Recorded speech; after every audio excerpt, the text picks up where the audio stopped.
Muy buenos días. Welcome everybody to panel number 2 of this international conference about digital platforms. We have a fantastic lineup today to cover a very interesting and cutting-edge subject, that of algorithmic collusion.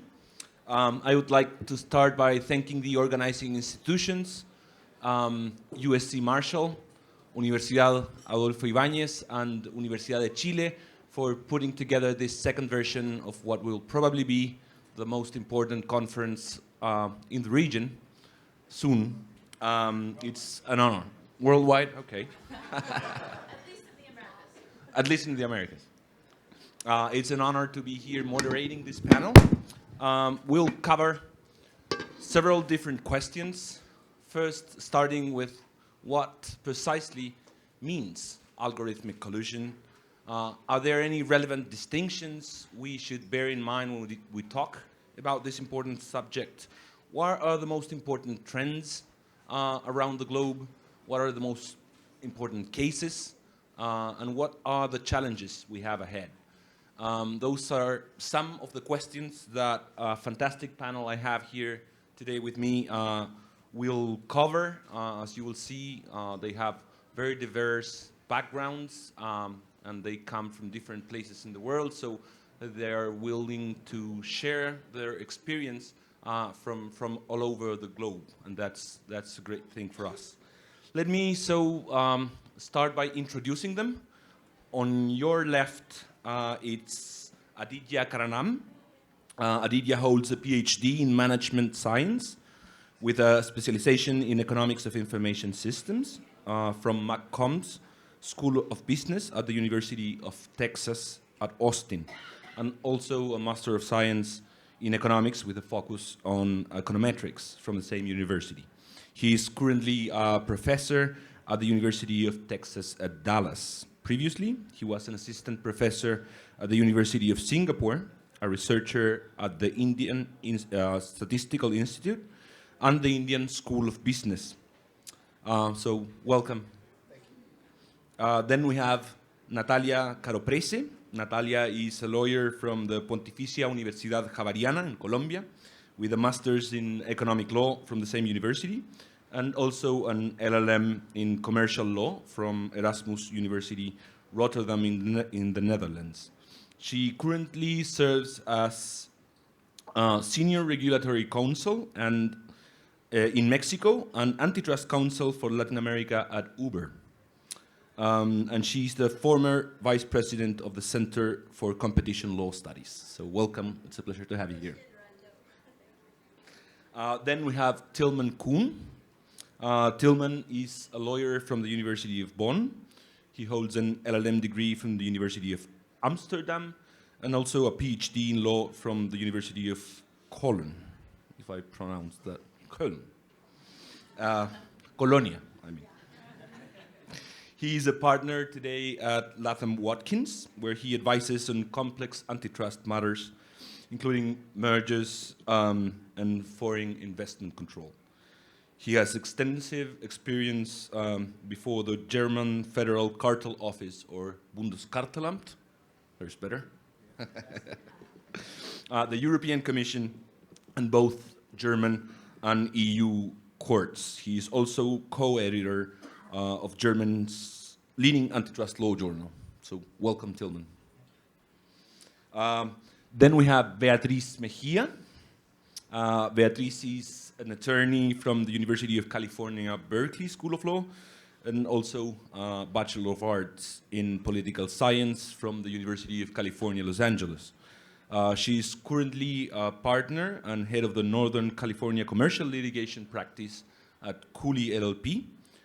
She serves as vice chair of the Cartel and Criminal Practice Committee at the American Bar Association, of which I'm a proud member, and also sits on the board of various legal organizations, including Centro Legal La Raza. Thank you so much for being here today, Beatriz.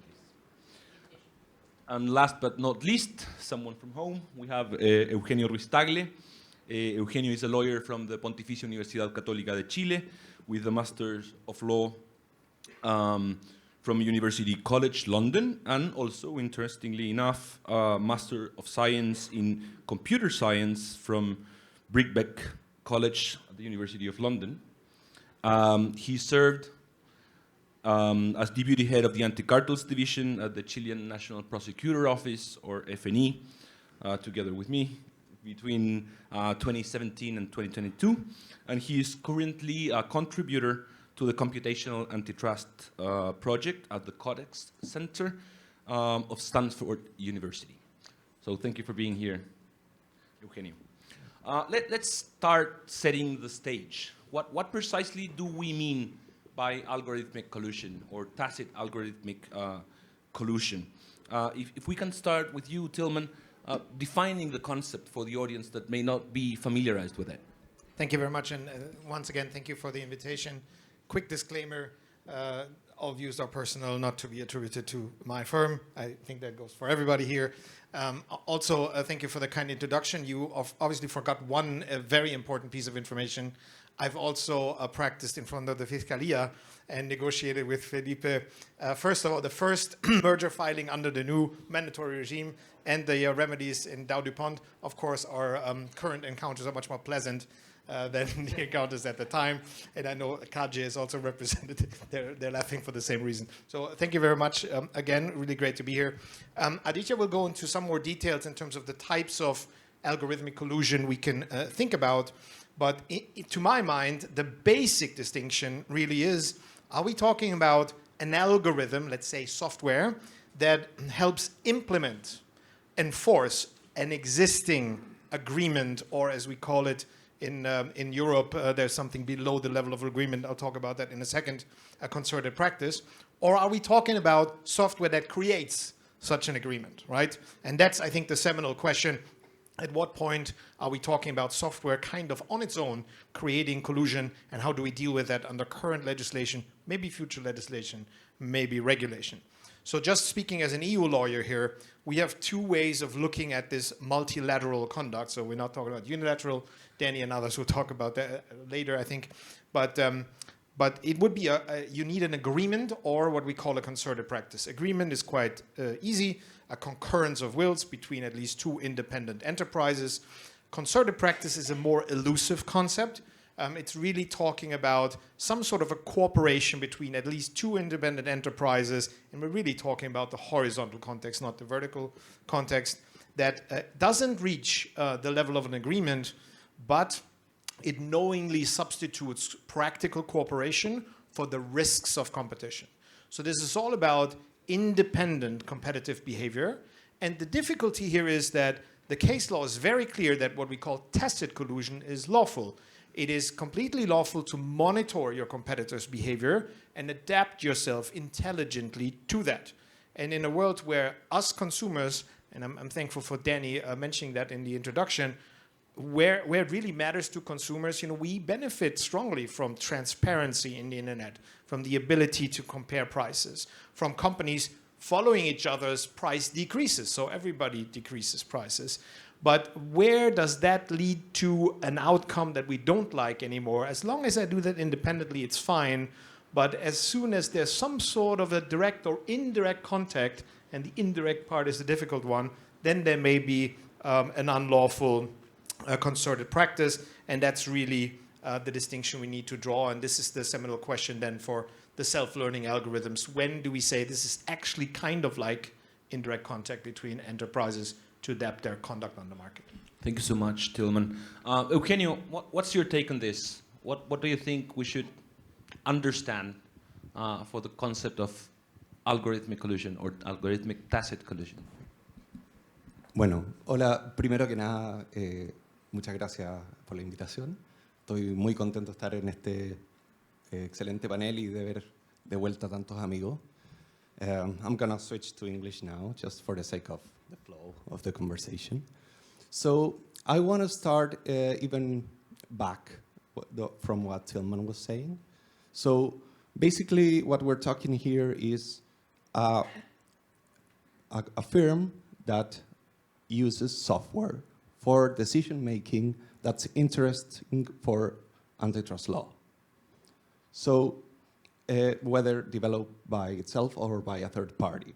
So algorithmic tacit collusion then describes a situation where two or more firms that use this kind of software are able to maintain supra-competitive prices and sustain them in a way that resembles the outcomes of a cartel in terms of welfare loss. So that's how I see in general the problem of algorithmic tacit collusion. And when we talk about firms using programs, I like the concept of program or software tool more than algorithms, because we have to think that a program entails data, right? Millions, a bunch of billions of zeros and ones, involves data structures, how this data is structured and organized, and also algorithms, which is basically operations done, or instructions, better said, to perform certain functions or operation in the data. So what's maybe problematic is not only the algorithm, but also the other components of a program. But just for the sake of clarity, let's go a little bit up the technological ladder, and let's talk about the algorithm that sets the competitive variable. Let's talk about prices. Okay, so if we think about it, first we had rule-based algorithms, which basically you tell the program, if my competitor reduces the prices, then you match that price. That's a basic rule-based algorithm. But from there, we evolved, as we all know here, to learning algorithms, which take a bunch of data about market dynamics, demand, and so on, even users, right? We know they're taking data about anonymized users. And then they learn patterns from said data and do predictions in order to optimize a certain function. So the instruction is set a price that maximizes profit. But from there, we go a step even further in terms of algorithms that not only look at a static point, but that go ahead of the rounds, create a policy instead of an output. So they look at the cumulative long-term maximization of profits. So basically what they do is they map different internal states of possibilities and then outcome a prediction. And from there we have also deep learning and LLMs. We'll get about that. But I wanted to finish my reflection with what I think are the most important 5 questions for this algorithmic tacit collusion problem. First is, can it happen? And this is an empirical question. We will talk that people are still skeptic about this. And if it can happen, in what market conditions? What algorithms present a higher risk, right? Then there's the issue of how do we detect it? Do we need to perform audits? How do we monitor markets? Then also there's a legal question, right? So that points out what Tillman was saying. So when do we draw the line? And if we understand that there's an infringement by the application of certain algorithms, well, who is then liable for that? Then also we have a measures problem. So even if we detect the infringement and we decide that this is a violation of competition law, what are workable and efficient measures? What guardrails do we have to put in place? And lastly, there's a public policy debate on what amendments should be made, if any, and a prescriptive discussion on how we go about to facing these new technologies as we move ahead. Thanks, Eugenio. Aditya, you are the only economist in the panel. I want your definition of tacit algorithmic collusion. Yeah. First of all, thank you for the organizers for inviting me, and especially Danny, who have been inviting me for the 3 conferences, and this is my 3rd conference. And also, this is my first time in South America, so I'm very glad to be here, and it's an honor and privilege to be on this panel. So I'd like to provide the definition more from the academic research perspective. So the term algorithmic collusion is defined as the scenario wherein competing firms use algorithms to make strategic decisions, which end up producing anti-competitive market outcomes, such as supra-competitive prices. And this scenario can be facilitated by algorithms in various ways. One, humans make, as Reúnió was mentioning, humans make an agreement to collude by fixing prices, and they use algorithms or software to enforce or implement that, that policies. For example, software can be used to fix prices or detect deviations and quickly retaliate by lowering or matching prices of other members' products. Second, algorithms, like several competing firms, may use common third-party platform algorithm for pricing, and this algorithm can in turn enable coordination among these members, which can further produce cartel-like outcomes such as market allocation, price fixing, and so on. And then there is third concept wherein humans kind of program algorithms to monitor and respond to competitors' pricing strategies, right? And they know that the likely outcome of this kind of machine learning algorithm would be a concerted behavior among firms, which leads to supra-competitive prices and so on, right? And then there is fourth one, wherein with advancements in machine learning and the increased transparency of markets, the self-learning algorithms such as Q-learning or deep Q-learning can arrive at prices which are kind of similar to collusive prices without the awareness of human programmers. So the first 2 scenarios are more, represent more of a algorithmic explicit collusion because they have been programmed by humans to form collusion. And then the third and fourth scenario, where algorithms kind of arrive at collusive prices autonomously on their own, represent an explicit algorithmic tacit collusion scenarios. Yeah, that's what my take is. Thank you so much, Aditya. So we have the concept now, the abstract version of what it is. We want to put our feet on the ground now and see how it works in practice. I would like to ask Tillman, what's the experience from the European Union and the member states dealing with actual cases that involves, in a way or another, algorithms? Thank you. Yes, and because I'm nostalgic, I'll include the UK in the EU member states. So, indeed, the case law is largely about enforcing an existing agreement or concerted practice. So if you look at one of the cases that's probably the most popular one, the UK poster case, it's really 2 resellers of posters agreeing not to undercut each other and then using an algorithm to make sure that that can't happen. We had a somewhat similar case in Spain about retail brokerage commissions, where again there was a standalone agreement to have at least a minimum commission, and then the algorithm was programmed in a way that nobody could upload new property where the commission was undercut. There are, at the EU level, cases about resale price maintenance.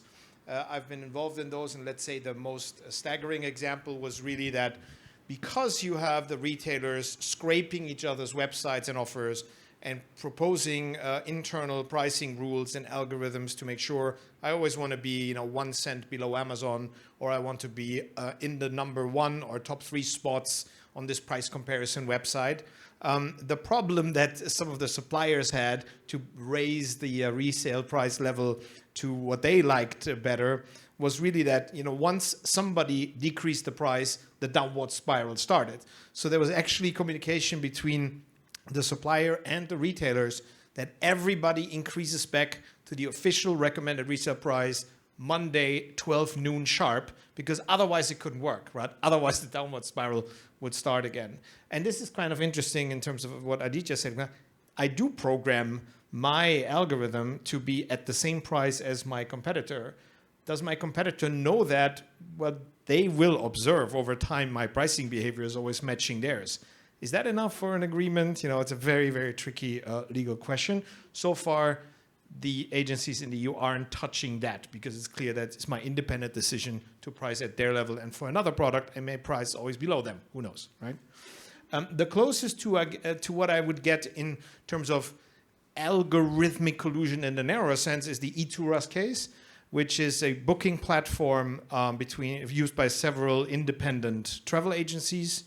And the organizer, the platform itself, communicated to them through an internal messaging system, like an internal email system, a new minimum commission fee or a cap on discounts, to be precise. And some of them never opened that email, but it was implemented via software, and they kept active on the market and thereby implemented that policy. And this came through the Lithuanian Competition Authority and was referred up to the European Court of Justice, who basically said yes. The question is, do they know? Should they have known? Could they know? And this can be taken from certain indicia, such as the subsequent market conduct. Did they open the email? Are they responsible for? I need to look at these communications because it's about the rules that will apply to my offers. The most interesting case, I would say, at the national level was the Luxembourg. Has anybody ever heard of the Luxembourg Competition Authority doing anything? They don't even have merger control, by the way. But they actually had a very interesting case, the web taxi case, where several independent taxi companies were using the same booking platform. And that booking platform then would automatically allocate the driver closest to the passenger and also set the price. Right? Does that sound familiar? And the authority actually said, well, it's clearly a restriction by object, so like in the US, a per se restriction, because it's price fixing between horizontal competitors. But it actually cleared or declared lawful that type of algorithm and collusion, quote unquote, because of the efficiencies, right? It clearly led to lower prices, fewer cancellations, a better impact also on the environment by less empty rides and so on, right? So this is quite interesting, but they had to clear it through efficiencies, not through like a holistic analysis of the platform and its business model. Thank you, Tillman. We will move to the other side of the Atlantic now. I would like to ask Beatriz, how's the stage in the US? What's the cases that the courts have been dealing with lately?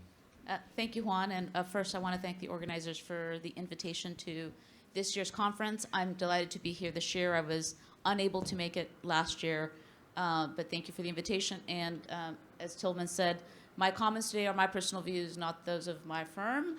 And with that, before I get into the types of cases that are being litigated in the US, I want to make two observations. Based on what Aditya said, the cases the US has been dealing with is where there's a common use, of common platform being used by horizontal competitors. So that's kind of where we have seen the law evolve in the last couple of years. And to Tillman's point about the EU and concerted action, we don't have that concept in the US. So in the US, there has to be a meeting of the minds. And that means there has to be an agreement.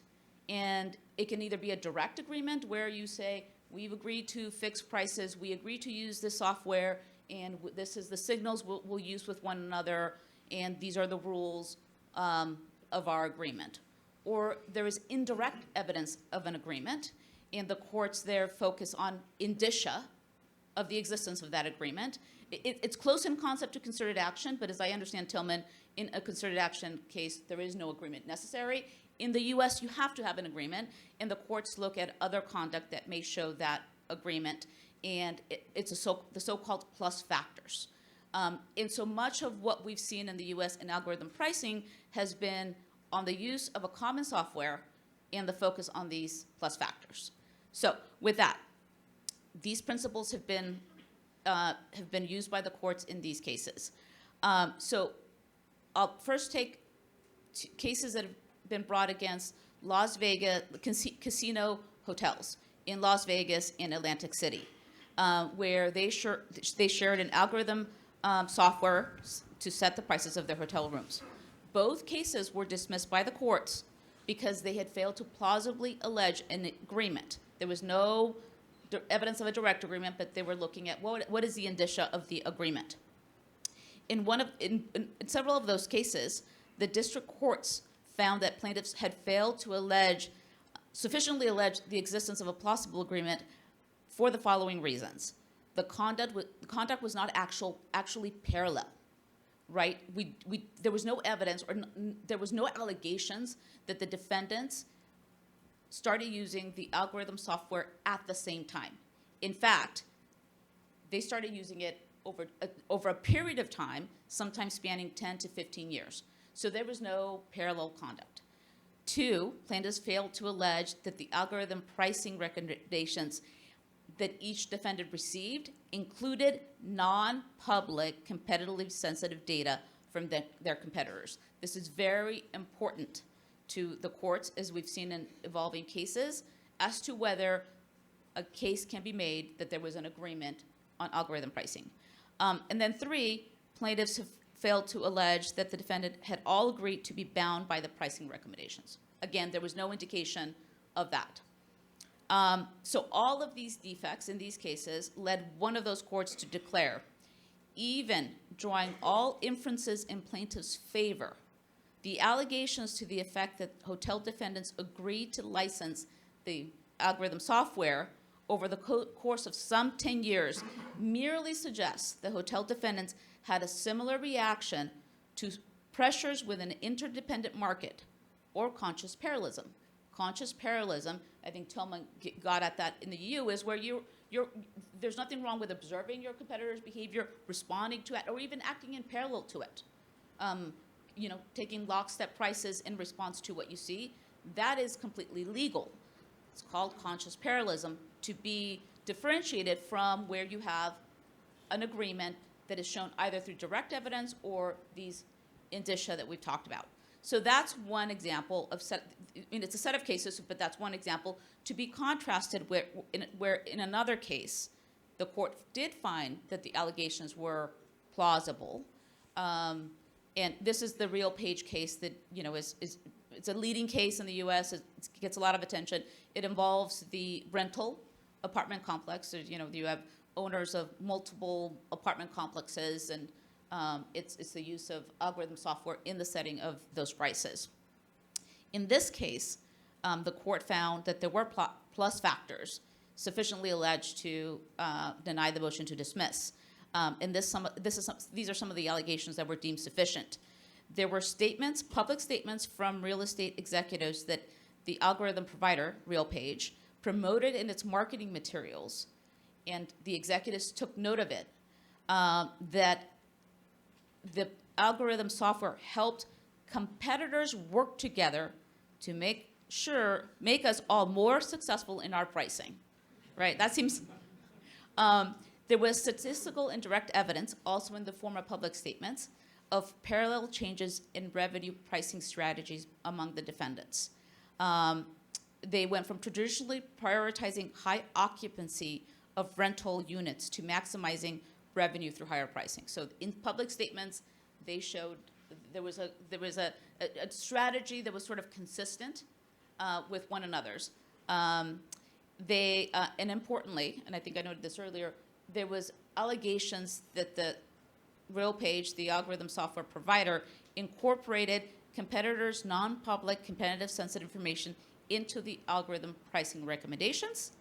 And so all of this led the court in RealPage to find the following: that the the complaint, most persuasive evidence of horizontal agreement is the simple, undisputed fact that each defendant provided RealPage, the algorithm platform provider, its proprietary commercial data, knowing that RealPage would require the same from its horizontal competitors, and use all of that data to recommend rental prices to its competitors.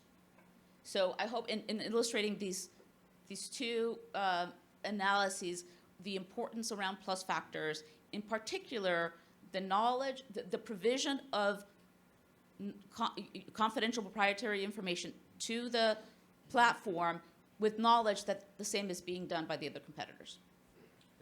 much, Beatriz. For those of you who are interested, the Gibson case that Beatriz just mentioned was decided by the Ninth Circuit last Friday. So it's hot off the press. You mentioned earlier, Tillman, that an agreement, it's not necessary. You may find someone liable if there's a concerted practice. We also have that in our law. But even if it is a concerted practice, is some form of communication needed to hold a company liable? Yeah, I think it would be very, very difficult under the current state of the law in the EU to find responsibility without such degree of communication, right? The European Commission has seen this coming, and they've just revised a year ago their guidelines for horizontal cooperation. And they have two relatively ominous statements in there. One is, you know, if pricing practices are illegal when implemented offline, there's a high probability they're also illegal when implemented online. Duh. And the second one is firms involved in illegal pricing practices cannot avoid liability by saying the prices were determined by an algorithm, right? Just like an employer outside consultant, if it's under your direction, under your control, then you're responsible, right? But what does that really mean? We have the hub and spoke scenarios, yes, where you're consciously using a third party and you know what they're doing and what kind of info they're using. I see that, right? I see this kind of reasonably foreseen, which hasn't been tested in court, but which is kind of the line that the agencies are taking. But really, what does it tell you when we're getting to this scenario of self-learning algorithms and so on? If I just come back to the taxi case, I think one of the difficulties is really that we need to understand exactly what this algorithm and what this digital platform is doing and what that business model means. So if I take taxis, right, who are they competing with? They're competing with ride-hailing services, they're competing with public transport, they're competing with rent-a-car.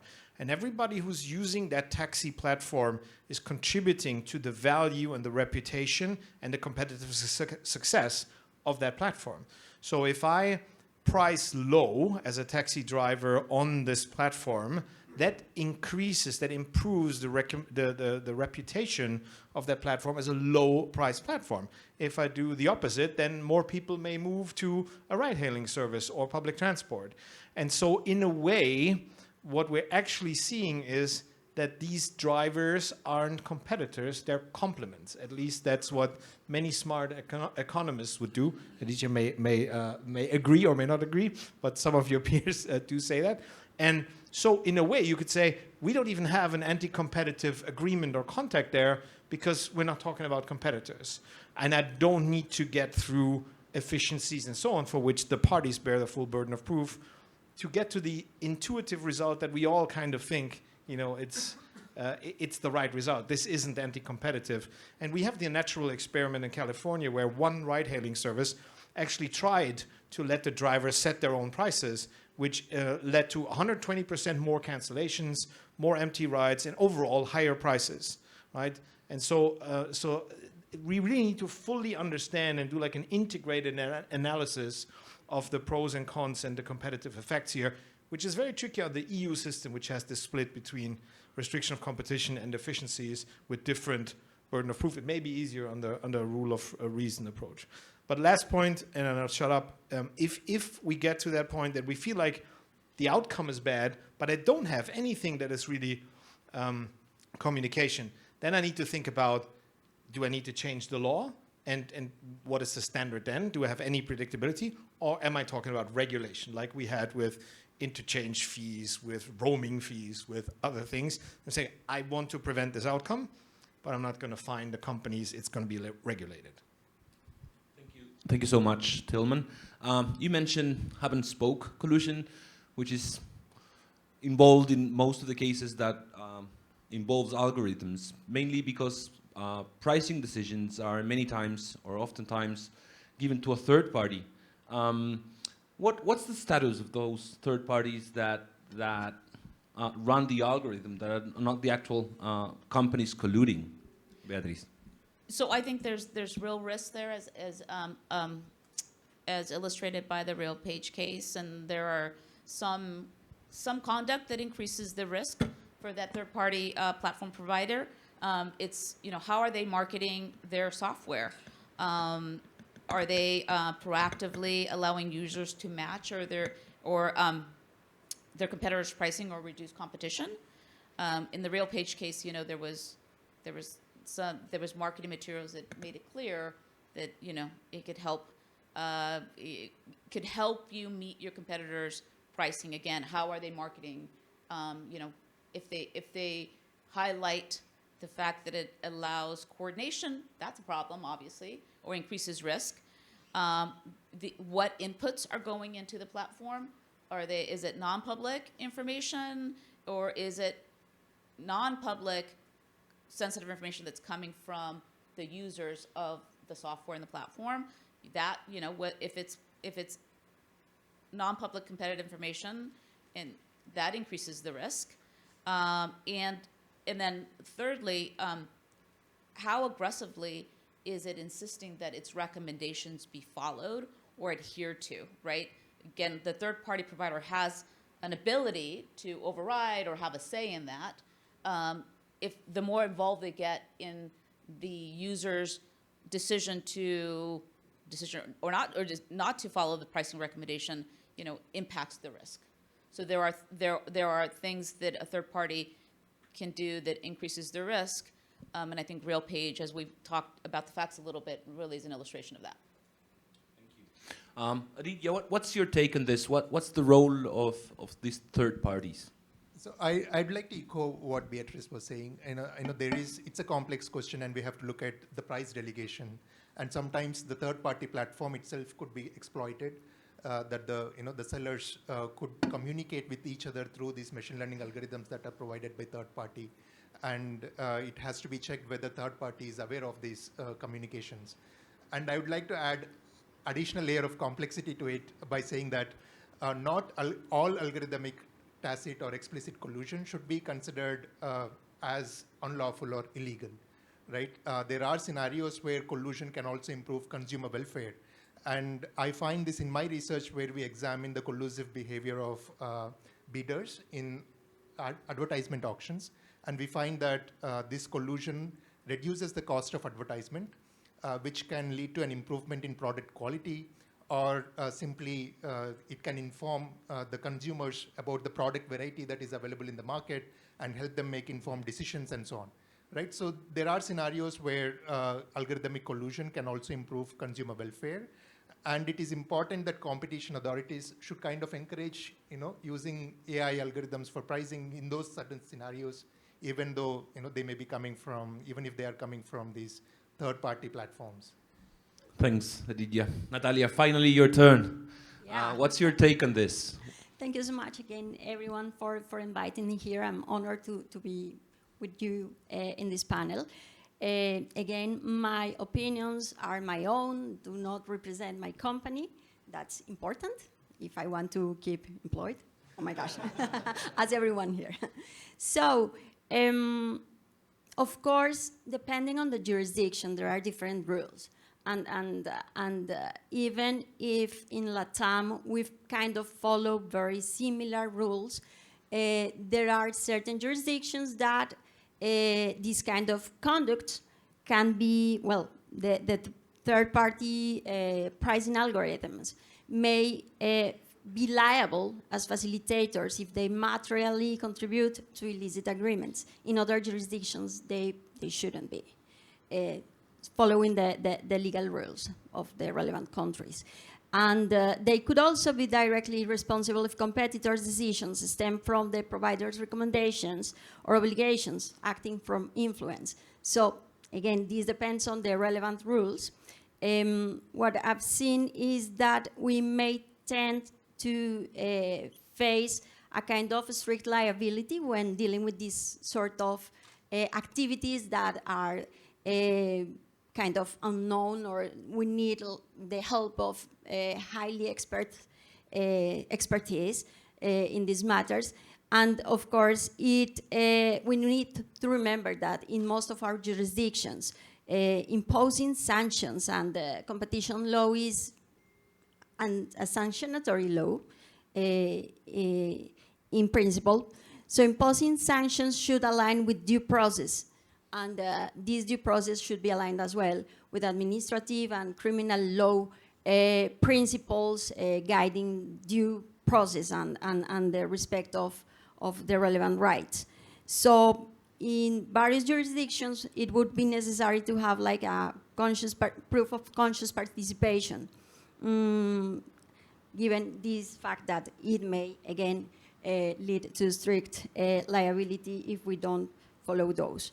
And as a in-house attorney, I want to focus on the recommendations that companies or as advisors of companies should be taken into account, especially building upon the recommendations and the cases that were explained by my panelists. So, for instance, if you are advising a provider, a third-party provider, it is important that the provider takes into account that any design software should be designed for independent data processing or feedback per client, if possible, avoiding indirect information exchange. This is very important in order to avoid incurring in sometimes unnecessary risks.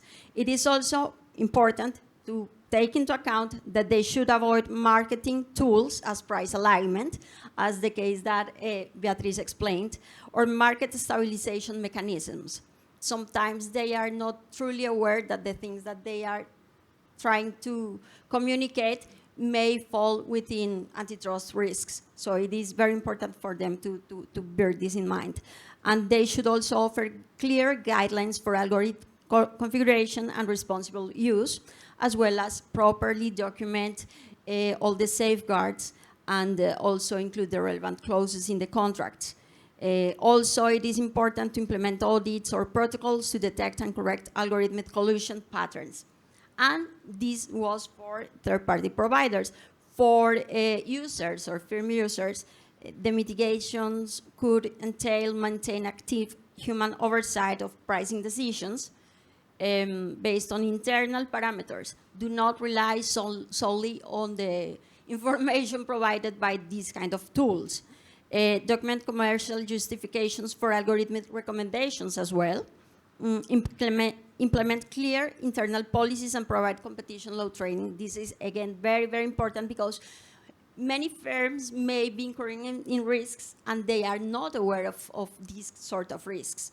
And include, again, contractual clauses ensuring data independence between competitors, and this will demonstrate the absence of collusive intent and proactive prevention, or will help in the defense. Thank you. So, thank you so much, Natalia. So far, we have assumed that algorithms are able to collude, and we are assuming that sooner or later, the whole economy will be dominated by algorithms that would be able to collude. But, however, some experts are skeptical that this will be the scenario.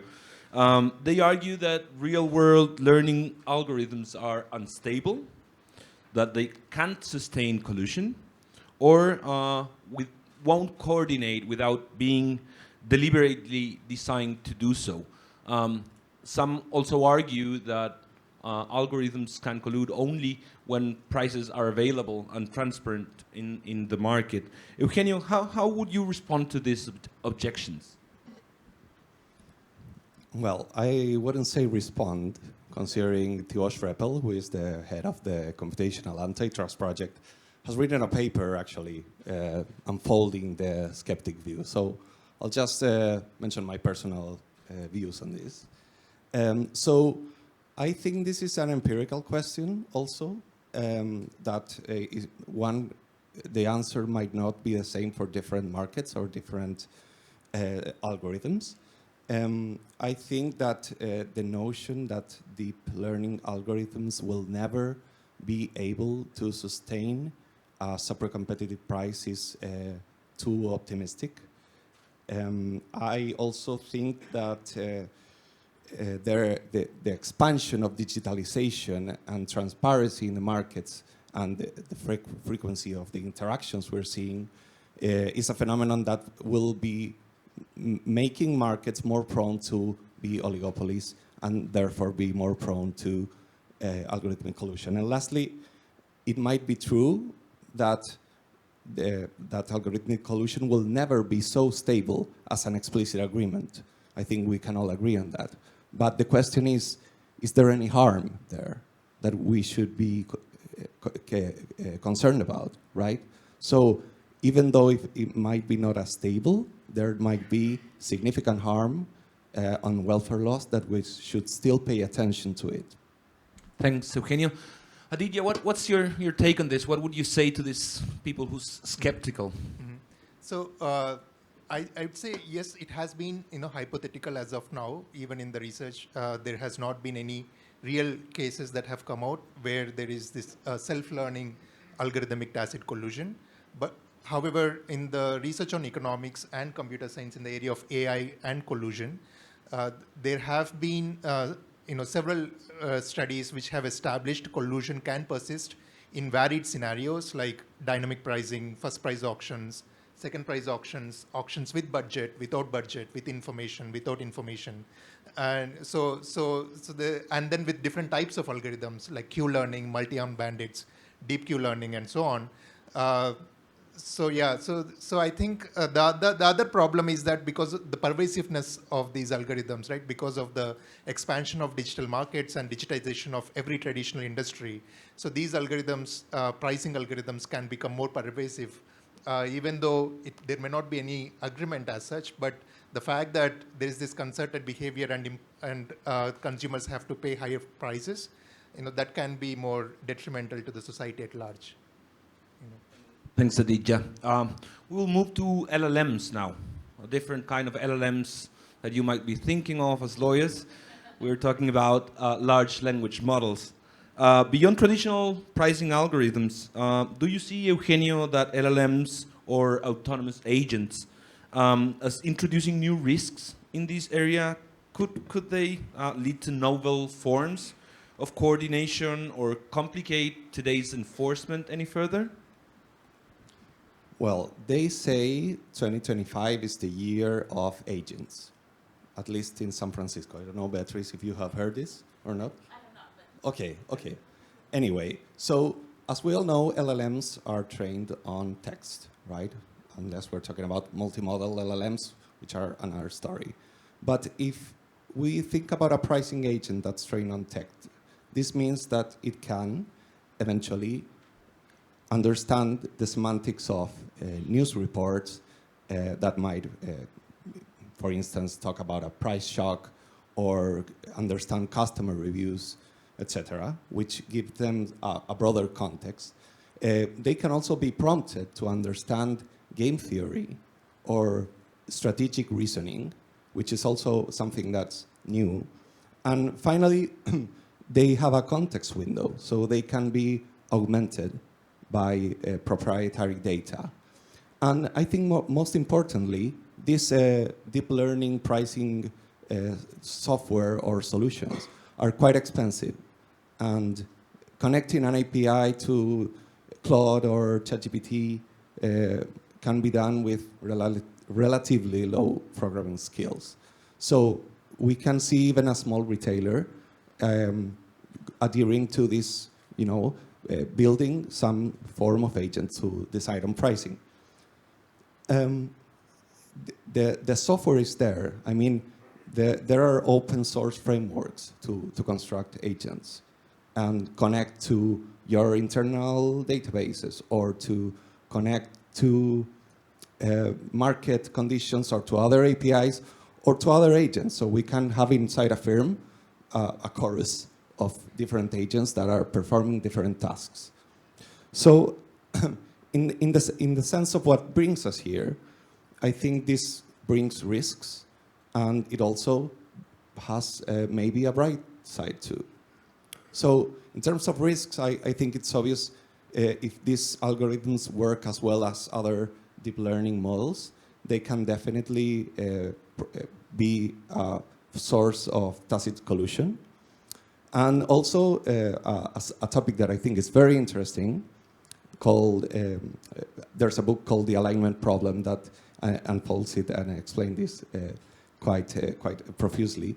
So LLMs can perform tasks in a way that are unintended, by means that are not conceived by whoever prompts them to do something. So there's this example that is very recent about ChatGPT 4 was tasked, some may know this story. I don't know if you know what's a CAPTCHA. Basically, a CAPTCHA is a very annoying web security log to ask you to find motorcycles and traffic lights. So ChatGPT was asked to be able to solve a CAPTCHA, hiring a human to do so. And it did so, but there are special services that can do this for you. So what it did was asked the human to solve the CAPTCHA, but it lied, saying it was a human with impaired vision. And note the ChatGPT, the LLM, was not prompted to lie, was just prompted to perform the task. So in that sense, I think it's not outlandish to think that if only prompted to find an optimal price, maybe it can lie to us too, and do it by other means that are not intended, or not so much intended at least, right? So also there's another issue of LLMs communicating and agents communicating between themselves. I think that's possible too, but I won't go into it. I think on the flip side, there are some benefits in terms of transparency for LLMs. First, they operate in base of prompts or chains of prompts, and they also can reason and make their reasons explicit. So if we're talking about pricing algorithms that operate under these conditions, we might be able to have agencies look at these processes in a more straightforward way, and even eventually, who knows, maybe policy guidelines that instruct to, I don't know, responding an RFI, give me the prompts that you're using and the reasoning that the LLM is providing you to reach these prices. I think I'll leave it there. Thank you, Eugenio. I can't ask my fellow lawyers here to respond about LLMs, so I'll turn that question to you, Aditya. What do you think the role of LLMs will be? So the research has shown that LLMs can produce prices that can be of collusive nature through just prompting, right? That is the interesting aspect here. Unlike Q-learning algorithms, which require extensive interaction between them to achieve collusion, LLMs can just arrive at collusive prices with just prompting, right? So that's a very important aspect here. This could be because of the training data that they are using, to produce this generation of text and so on, as Eugenio was mentioning. And I think there are, the second question I think is more interesting. How does the enforcement will get affected because of this, right? So it gets complicated in at least two major ways. One, LLMs are black boxy in nature, right?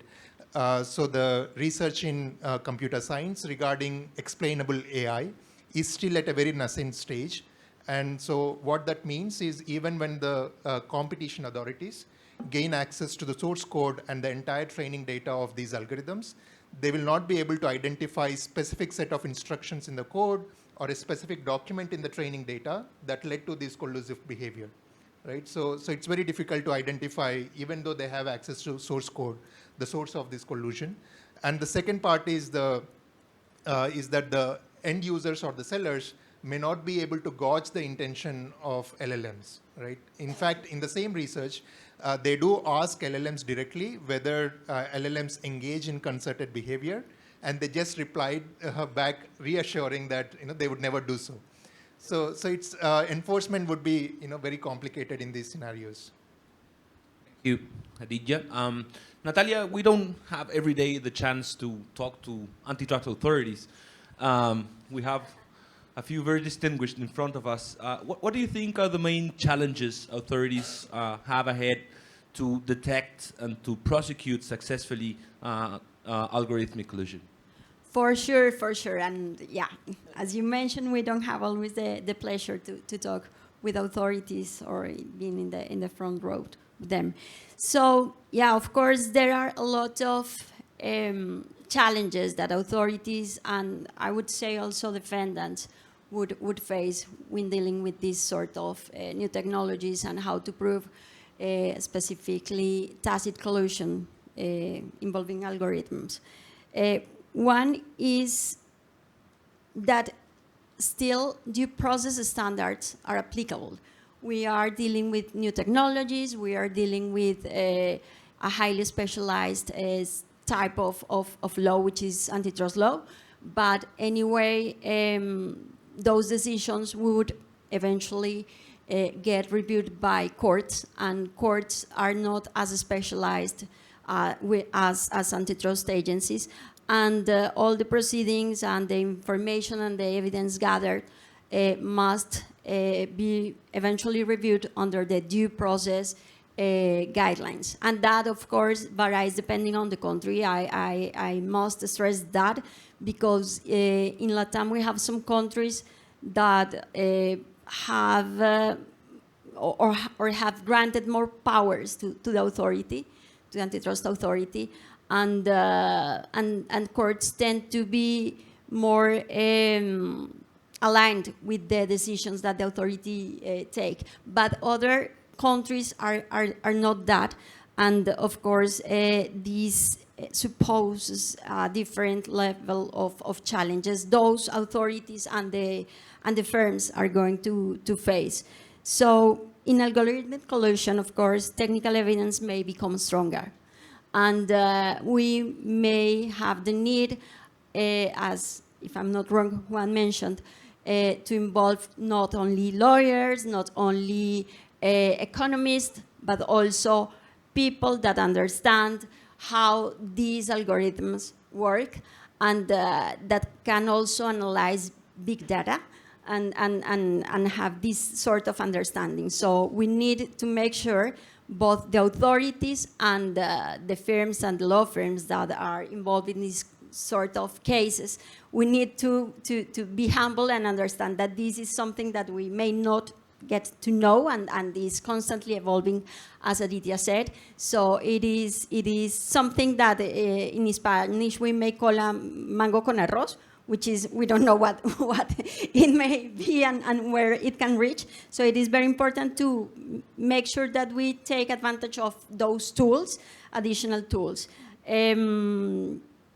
But again, I think we cannot also lose sight, as Aditya mentioned, that algorithms, in their majority, I would say, are beneficial for society. No, for instance, how many of you arrived here with an Uber or another ride-sharing platform? More boring? I guess many of you. Or how many of you got the pleasure to meet your partners or the most hated people right now via an app? I did, no? So it is very important to consider that technology, as Peter Thiel once said, we humans can perform miracles, and those miracles are called technology. So, of course, technology, we, especially lawyers, may not understand, but we have the tools to understand and hire the people necessary to do so. And also, again, consider due process and consider that although this is a very specialized part of a very specialized legal framework, it is still subject to due process, and we need to make sure that all the relevant parties can submit their evidences and can submit their arguments, and that, again, depending on the jurisdiction, the mere fact of algorithms acting without much supervision may trigger liability for firms, and that's why also it is very important to have this sort of overview of what are algorithms doing. Again, training people to be aware that this may happen and have like the proper diligence as companies should have in these sort of things, no? Thank you. Thanks, Natalia. One of the most complicated but often forgotten chapters in antitrust is that of remedies. One of the main reasons why antitrust doesn't deal with parallel or oligopolistic behavior is that we can't solve it. Courts can't tell companies to behave irrationally. And in a way, probably algorithm poses new questions and new difficulties on the chapter of remedies. I would like to start with you, Beatriz, if you have any thoughts on this. Yeah, so the courts in the U.S. have yet to wade into the issue of remedies, at least with respect to algorithmic pricing, given that many of the cases are still in the very initial phases. They're just at the pleading stage where the allegations have been challenged, and the courts have either said the allegations meet the standard to proceed or they don't. What we do have is the DOJ entering into some settlements in the last 4 or 5 months. Actually, one earlier this year and then one about a month ago. In general, this current DOJ has shown a more willingness to settle in antitrust matters, from mergers to, its investigation of collusive behavior. In a couple aspects of those settlements, the settlements are non-monetary. They're all conduct related. Several aspects of that are not surprising. They forbid the settling parties from using external non-public data to set rental prices or to train their internal software. They prohibit them from using commercially algorithm pricing software to set prices or incentivize certain pricing behavior. What is interesting, at least to me, is that the settlements impose some restrictions on their ability to use their own internal data. The settlement puts limitations on the defendant's ability to pool their own data on their properties. The defendants are, vast real estate companies that own, many apartment complexes in different parts of the country. They're prohibited from pooling that information and deriving information from that. So there are some limitations on that. So that, to me, strikes me as unusual and surprised that was part of the settlement. Thank you, Beatriz. You mentioned earlier, Tillman, that one possibility would be to establish regulation instead of remedies. Do you see room for that? Well, I guess people say about the EU that we're not very good at anything, but we're very good at regulation, right? This is the let's say legacy of EU law enforcement, especially antitrust enforcement, in the last 2 decades. And now we're, the pendulum has been swinging across the globe a little bit, and now we're saying, well, we wanted less bureaucracy. Okay, I think everybody kind of agrees on that. But what does that mean? The DMA, the DSA, the foreign subsidies regulation. All of these have been created for a reason, and do we really just give them up?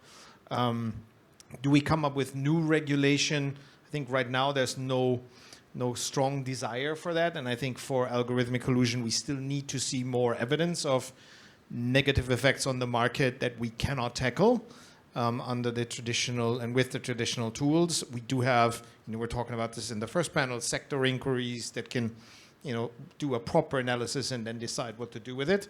So I think that will come first. But there are already people who are obviously much smarter than I and thinking about this.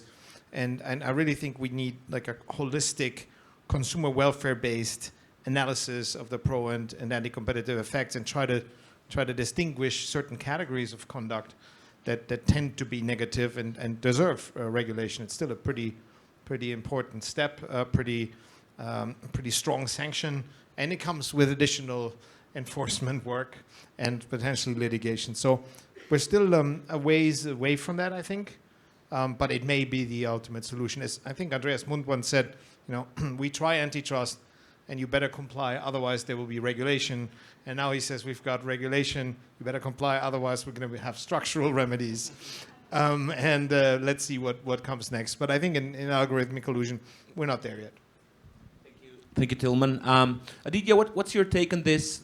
Is there room to establish legal obligations that can solve some of these problems? So one simple way is to introduce legal obligation that humans should not, program their algorithms so that it would enable collusive prices. However, these self-learning algorithms can obtain these prices without the awareness of humans, and it is very difficult to audit these algorithms when competition authorities look at their source code or data, as I was mentioning before, because these are simply black boxy, and there has not been any research that has looked into these aspects, and it is in a very initial stages. One recommendation that we have in our research to the competition authorities is not to audit the algorithms or the firms, but to look at the visible market outcomes. Just look at the price changes in the marketplace, and then try to understand whether these price changes are due to algorithmic manipulation, or is it a resultant of market concentration, which can also lead to price changes or increase in prices. Right? Once that evaluation is made, competition authorities can direct these firms to kind of avoid the practices, whatever those practices are. It is up to the firms to decide, the aspect of algorithms that led to these collusive prices or so on, or just to restore the prices, that they had previously when the problem of consumer welfare was not there before. So instead of trying to audit algorithms, I think it's best to, as of now, it's best to look at the visible market outcomes and then make a decision based on that. Juan, if I may, sorry. Just wanted to add a little follow-up to Tillman's observation about regulation. In the U.S., we've moved one step further away from any regulation. The administration just issued an executive order that revoked a Biden executive order that called for increased competition, but through regulation. It was very clear the sentiment from this recent executive order and the rescission of the Biden executive order is that this DOJ administration, this FTC, isn't going to enforce through regulation. So we shouldn't expect guidelines of any kind on behavior. They're going to take conduct, assess it, and as you've seen, enter into settlements as they see appropriate. So I just wanted to make the observation that if the EU is, if in the EU, we're not close to regulation and algorithmic pricing, we're even further away in the US. Just to make sure that I'm not arguing in favor of more regulation. But it's just, if you think about it, very well recall these excessive pricing cases, and you have to ask yourself the question, when is a price excessive? When is a profit margin excessive?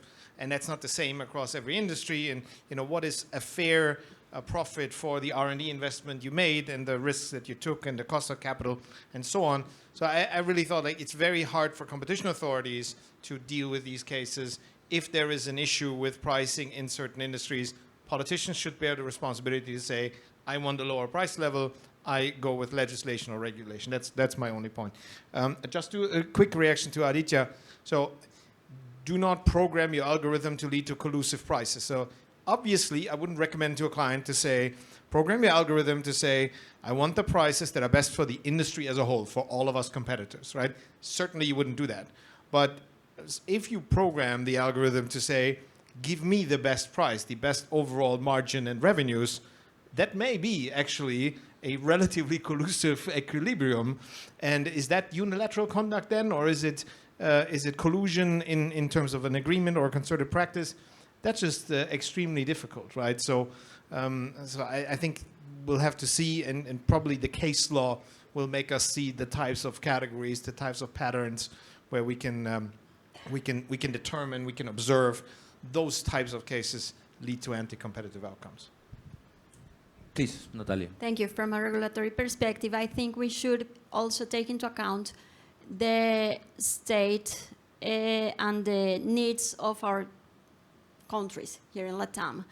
And I think that we shouldn't jump to regulate something that we may not understand, and also take into account that this kind of regulation may may halt innovation and may halt even competition and the much necessary investment and all the startups that are being created here in Latin America. We need to make sure that we are aligned with like the whole country seeking a common good, which is the development and the creation of wealth and then the redistribution of wealth, etc. But we need to make sure that our regulatory frameworks do not scare this sort of innovation and investment, etc. So yeah, again, maybe we can explore